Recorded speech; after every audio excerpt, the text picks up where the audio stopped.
श्री शिवाय नमस्तुभ्यम। हर हर महादेव। दोस्तों, आप सभी लोग जानते हैं कि 9 अगस्त 2036 यानी रविवार को पड़ रही है श्रावण महीने कामिका एकादशी तिथि। और दोस्तों, ये वो तिथि है जो श्रावण महीने में पड़ने वाली सबसे बड़ी तिथि है, क्योंकि यह रविवार के दिन पड़ रही है। और इसी दिन किया गया एक हल्दी दीपक का उपाय कभी भी खाली नहीं जाता है और इसका बहुत ही बड़ा और विशेष महत्व होता है। पूज्य गुरु जी ने कहा है, अगर कभी भी मौका लग जाए और श्रावण महीने की कामिका एकादशी रविवार को पड़ जाए तो आप लोगों को एक हल्दी दीपक वाला उपाय तो अवश्य ही करना चाहिए। और इन दोनों का संयोग बहुत ही कम आता है। और दोस्तों, पूज्य गुरु जी ने अपनी शिव महापुराण की कथा में बताया है, इस दिन आपको एक दीपक वाला उपाय तो अवश्य ही करना चाहिए, क्योंकि ऐसा दिन पूरे साल में सिर्फ एक ही बार आता है। और दोस्तों, आप सभी लोग जानते हो कि श्रावण एकादशी का अगर सबसे बड़ा कोई उपाय है तो वो एक हल्दी दीपक वाला उपाय है। तो दोस्तों, इस रविवार के दिन आप लोगों को इस एक हल्दी दीपक वाले उपाय को जरूर करना है। बहुत सारे लोग होंगे जिन लोगों ने इस उपाय को न किया हो, मतलब पूरा साल निकल गया और उन्होंने किसी भी दिन इस मुख्य द्वार दीपक वाले उपाय को न किया हो। पर दोस्तों, आपके पास एक आखिरी मौका बचा हुआ है, जो कि 9 अगस्त के दिन है। तो इस दिन आप लोगों को इस वाले उपाय को जरूर कर लेना है। भले ही आपने पूरे साल भर इस उपाय को न किया हो, पर अगर आपने इस श्रावण महीने में पड़ने वाली एकादशी के दिन अगर इस वाले उपाय को कर लिया तो आपको इस उपाय को करने का वो फल मिलेगा जिसकी आपने कभी कल्पना भी नहीं करी होगी। इसीलिए आप लोग इस वाले उपाय को एक बार जरूर कर लेना, ताकि आप लोगों के हाथ से यह मौका ना जा सके और आपको इस उपाय को करने का फल मिल सके। दोस्तों, यह उपाय पंडित जी ने अपनी अभी की ही शिव महापुराण की कथा में बताया है, जिस उपाय को आज हम आपको बहुत अच्छे से समझाने वाले हैं। इस वीडियो को देखने के बाद इस उपाय को समझने के लिए आपको कोई और वीडियो को देखने की जरूरत नहीं पड़ेगी। तो चलिए दोस्तों, उपाय को शुरू करते हैं। देखिए, यह इस श्रावण महीने के रविवार के दिन यह इतना खास होता है, इतना महत्वपूर्ण होता है। देखा गया है कभी कभी बड़े बड़े पूजा पाठ अनुष्ठान से जो मनोकामना पूर्ण नहीं होते, वो इस श्रावण महीने के कामिका एकादशी के दिन एक छोटे से उपाय करने से ही आपकी मनोकामना पूर्ण हो जाती है। और बहुत सारे लोगों ने इस उपाय को किया भी है और उनको इस उपाय को करने का फल भी जरूर मिला है। अगर आप लोग भी इस उपाय को रविवार कामिका एकादशी के दिन करना चाहते हैं तो आप इस उपाय को पहले अच्छे से समझ लेना, सुन लेना, उसके बाद करना। आपको इस उपाय का फल जरूर मिलेगा।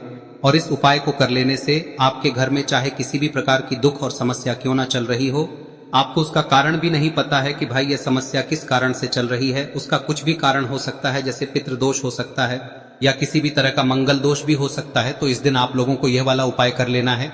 यह एक ऐसा उपाय है जिस उपाय को अगर किसी विशेष दिन पर किया जाए तो भाई उस विशेष दिन का जो है वह तो हमें मिलता ही मिलता है। पर हमने उस दिन पर इस उपाय को किया है तो हमें उससे भी बड़ा फल मिलता है, और फल बहुत जल्दी मिलता है, क्योंकि आप इस उपाय को बहुत ही बड़े और विशेष दिन पर कर रहे हो। तो चलिए अब उपाय के बारे में बात करते हैं, लेकिन उससे पहले आप लोगों को यह जानना आवश्यक है कि आखिर यह उपाय किस समय करना है, किसको करना है और कैसे करना है। तो चलिए हम आगे आपको वीडियो में एक एक करके बता देते हैं। लेकिन उससे पहले अगर आप लोग हमारे चैनल पर नए हैं तो हमारे चैनल को सब्सक्राइब कर लेना और इस वीडियो को लाइक करके कमेंट बॉक्स में श्री शिवाय नमस्तुभ्यम ओम नमः शिवाय जरूर टाइप कर देना। और अपने फायदे के लिए, गरीबी दूर करने के लिए इस वीडियो को पूरा देखकर जाना, तभी आपको लाभ की प्राप्ति होगी। यदि आज आपने वीडियो को बीच बीच में से देखा, काट काट कर देखा, तो आपको जीवन में कभी सफलता हासिल भी नहीं। तो दोस्तों, इस एक दीपक वाले उपाय को हमें इस एकादशी के दिन कैसे करना है, किसको करना है, किस समय करना है और कहां पर करना है, ये सारे सवालों के जवाब आपको इस वीडियो में मिल जाएंगे। और जो ये वीडियो देखेगा भाई, उसको एक हल्दी दीपक वाला उपाय जरूर करना चाहिए, क्योंकि इस दिन दीपक का भी बहुत ही बड़ा और विशेष महत्व होता है। और जब बात आ जाए एक हल्दी दीपक की, तो ये सोने पे सुहागा वाली बात हो जाती है और ये एक बहुत ही बड़ा उपाय हो जाता है इस श्रावण कामिका एकादशी व्रत का। अब हम समझते हैं इस वाले उपाय को हमें करना किस समय है, इस दीपक वाले उपाय को हमें इस सावन एकादशी के दिन करना किस समय है।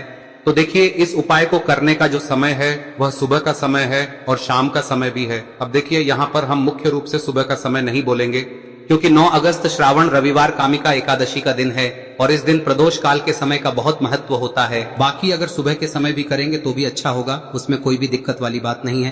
तो चलिए जानते हैं इस विशेष उपाय के बारे में। लेकिन उससे पहले एक प्रार्थना, अगर आप इस चैनल पर नए हैं तो आप इस वीडियो को लाइक करें, चैनल को सब्सक्राइब करें और कमेंट बॉक्स में आप अपनी राशि या अपना नाम जरूर डाल दें, क्योंकि हम राशि से जुड़ा भाग्य भी बताते हैं और भाग्य में चल रही परेशानियों को दूर करने के लिए वह आसान से आसान उपाय भी बताते हैं। तो चलिए अब हम अपने सबसे पहले उपाय की बात कर लेते हैं। देखिए, श्रावण मास के दिनों में विशेषकर भगवान शिव और माता पार्वती और विष्णु भगवान का पूजन किया जाता है। अब साथ ही साथ श्रावण एकादशी का दिन भी पड़ गया है, तो ऐसा समझ लीजिए आपके जीवन में धन भी आएगा, सुख भी आएगा, धन बढ़ेगा भी, और साथ ही साथ आपके जीवन के सारे संकटों को भगवान शिव जी दूर कर देंगे। तो चलिए सबसे पहले बात कर लेते हैं सबसे पहले उपाय की, जो कि एकादशी वाले दिन आपको विशेषकर करना है। और इस उपाय को करने से आपकी कोई भी ऐसी इच्छा, कोई भी विश जो अभी तक अधूरी है, पूरी नहीं हो रही है, तो आपकी बड़ी से बड़ी विश और मनोकामना भी पूरी हो जाती है। जब आप कामिका एकादशी वाले दिन इस पहले उपाय को कर लेते हैं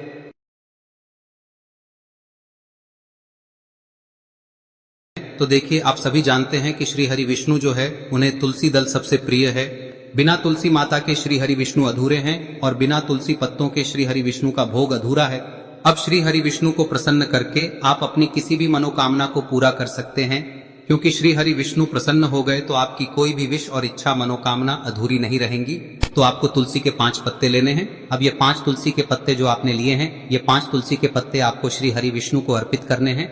अपने घर के मंदिर में ही ठीक है, ऐसा आपको करना है। आपके घर में श्री हरि विष्णु की कोई मूर्ति है, प्रतिमा है, वहां पर यह 5 तुलसी के पत्ते आप रखें और साथ ही साथ एक देसी घी का दीपक गोल बाती का आपको लगाना है और ओम नमो भगवते वासुदेवाय नमः इस मंत्र का आपको 11 बार जप करना है।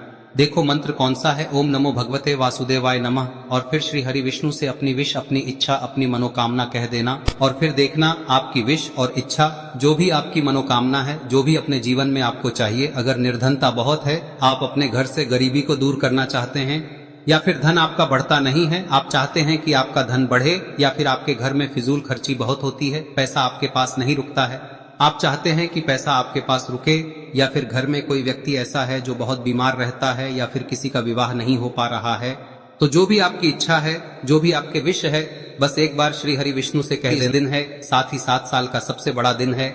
यह दिन इतना उत्तम है कि जो आप श्री हरि विष्णु से मांग लेंगे, जो उनसे कह देंगे, वह आपकी विश, आपकी मनोकामना को बहुत जल्दी पूरा कर देंगे। तो यह पहला उपाय है। चलिए बात करते हैं दूसरे उपाय की।